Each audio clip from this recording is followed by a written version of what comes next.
Hello and welcome to Men's League TV for the week of July the 27th. I just got off an interview with Rob Mustard, who had an amazing performance. You'll be able to view that on the website, and I'll include the link also in my email update to you this week. Just an amazing performance, just an amazing year this man is having. I wanted to touch in on the website, and also there'll be a link here in the update. We need to get some feedback from you regarding men's clothes. We're at an awkward size. We have 260 members, and I don't know how to plan for the clothes unless I know approximately how many people are coming. Now, what I've done is I've put out a survey. I'm not asking you for a commitment. This is not saying, when you say, yes, I plan to attend, this does not mean you have to attend. It just gives me an idea of what the numbers will be. If the numbers are like 140 out of 260, then we can have a simple shotgun. If they're 180, then that's another deal entirely. We might go with a shotgun with fivesomes. However, if they get into the 200s and 220s, then we're looking at a double shotgun format. We are going to have a banquet approximately at 6 o'clock or earlier if it's only one shotgun. If it's one shotgun, we can have the banquet a little bit earlier. If we have to have a 2 shotgun day, then we got a problem with that. We'll have to have it later at 6.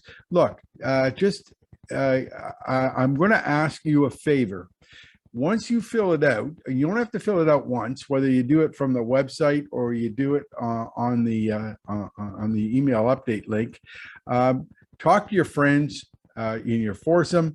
Make sure that they fill something out. I want to get as many people responding because I need to know approximate numbers for that day. It's going to be a very difficult thing to plan if we don't get some numbers, and I need them fairly quickly. So I'm going to do this for a couple of 2 or 3 weeks, and then we'll make a decision on how we're going to proceed for the men's clothes. So that's about the survey. Secondly, there's only a few of you, but just again, you got it. When you're finished your round, when you're finished entering your scores, you're all doing a good job. You got to click that box that says, check this box when finished. Just like signing your scorecard. And if you don't check it, the computer won't update it. I won't know. We won't get the scores in. I have to go in and look for them. And that's a little bit difficult. I mean, I do find them, but I'd appreciate it if you would check them. Plus, it also gets you on the live leaderboard right away. And you want to be on that live leaderboard. It's a lot of fun. So the checkbox, got to check it when all the scores are in.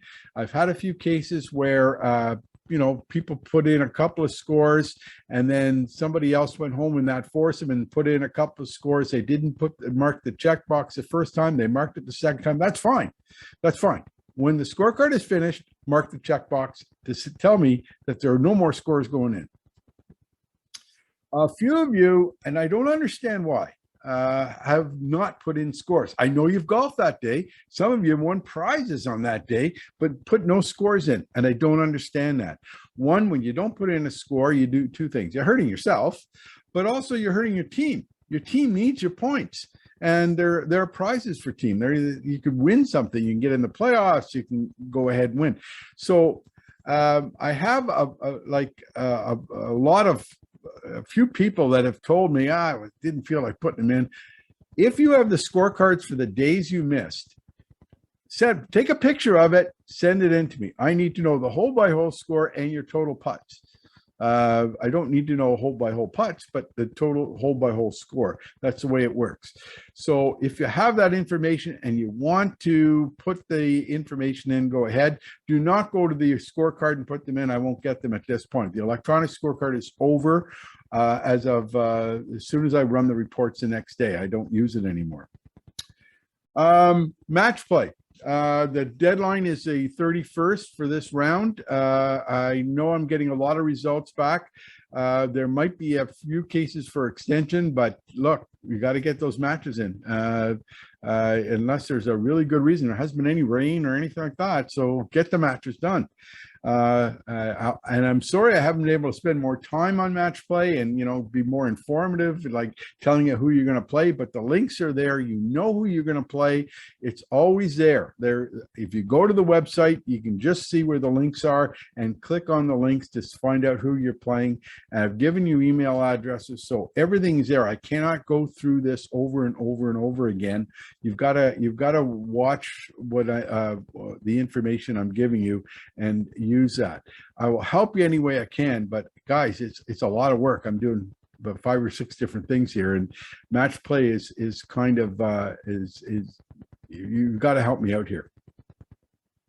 On Carleton TV this week, we're going to start a new series. In fact, I'm interviewing Jeff Greenberg later on today on trees and benches. What is that called? What, trees and benches? Well, there are several trees and several benches that have been dedicated to former members, and we're going to talk about some of those former members. Today, we're going to talk about the one on number 6 with Dennis Gardner and Ron White.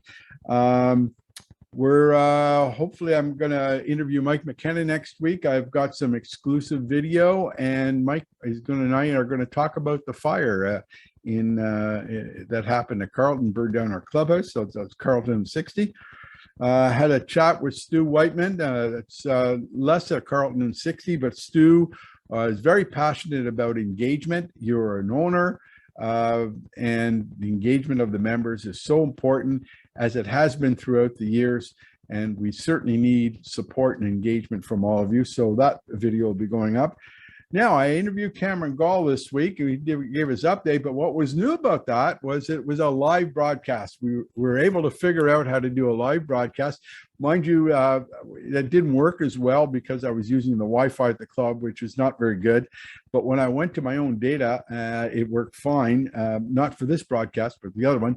There is a little problem with this Cameron Gall broadcast. Somehow, there's a setting that flipped the picture. So when he holds up the sign about the oil paintings exhibit that's coming up, it's all backwards. I kind of screwed that up, but I'll fix it for next time. But if you want to join the live broadcast for Cameron, we'll be doing it around 10:30 every week. You go to YouTube, you hit live, and you type my name, John Space Karam, and just wait there. It'll come up, live broadcast coming. And then just click on the live broadcast and you can watch it live if you wish. We're going to be doing some of this at the club championship. We're going to be doing some of this at the intersectionals when they're here. Just maybe the last couple of holes. I'm not going to hold you for 3 hours. I can't talk that long, and neither can Tyler, neither can Cam. We'll try and hold your attention for about half an hour. So on that.